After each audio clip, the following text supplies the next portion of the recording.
Big boss Kannada season 11 ಮುಕ್ತಾಯಗೊಂಡಿದ್ದು ಸ್ಪರ್ಧಿಗಳು ತಮ್ಮ ಕುಟುಂಬದವರ ಜೊತೆ ಸಮಯ ಕಳೆಯುತ್ತಿದ್ದಾರೆ.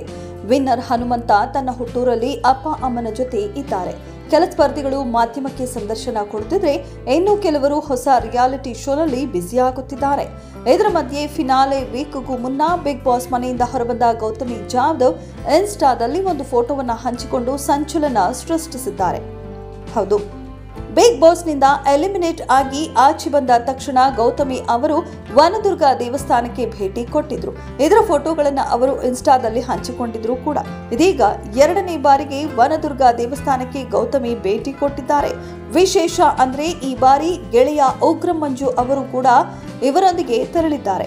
ಅಲ್ಲದೆ ಗೌತಮಿ ಅವರ ಜೊತೆಗೆ ಪತಿಯೂ ಕೂಡ ದೇವಸ್ಥಾನಕ್ಕೆ ಹೋಗಿದ್ದಾರೆ. ಇದೇ ಫೋಟೋವನ್ನ ಗೌತಮಿ ಅವರು ತಮ್ಮ ಇನ್ಸ್ಟಾಗ್ರಾಮ್ ಸ್ಟೋರಿಯಲ್ಲಿ ಶೇರ್ ಮಾಡಿಕೊಂಡಿದ್ದಾರೆ. ಬಿಗ್ ಬಾಸ್ನಿಂದ ಹೊರಬಂದ ಬಳಿಕ ಇದು ಮಂಜು ಗೌತಮಿ ಅವರ ಮೊದಲ ಭೇಟಿಯಲ್ಲ. ಮೊನ್ನೆಯಷ್ಟೇ ಇಬ್ಬರು ಜೊತೆಗಿರುವ ಫೋಟೋವನ್ನ ಗೌತಮಿ ಇನ್ಸ್ಟಾಗ್ರಾಂನಲ್ಲಿ ಸ್ಟೇಟಸ್ ಹಾಕಿಕೊಂಡಿದ್ರು. ಇದರಲ್ಲೂ ಕೂಡ ಗೌತಮಿ ಗಂಡ ಅಭಿಷೇಕ್ ಇದ್ರು. ಅಭಿಷೇಕ್ ಹೆಗಲ ಮೇಲೆ ಮಂಜು ಕೈ ಹಾಕಿ ನಿಂತಿದ್ರು. ಇದೀಗ ಈ ಮೂವರು ವನದುರ್ಗ ದೇವಸ್ಥಾನಕ್ಕೆ ಭೇಟಿ ನೀಡಿ ದೇವಿಯ ಆಶೀರ್ವಾದ ಪಡೆದಿದ್ದಾರೆ. ಇದೆಷ್ಟು ಈ ಹೊತ್ತಿನ ಸುದ್ದಿ. ಮತ್ತಷ್ಟು ಸುದ್ದಿಗಳಿಗಾಗಿ ನೋಡ್ತಾ ಇರಿ ಸಿರಿ ಟಿವಿ.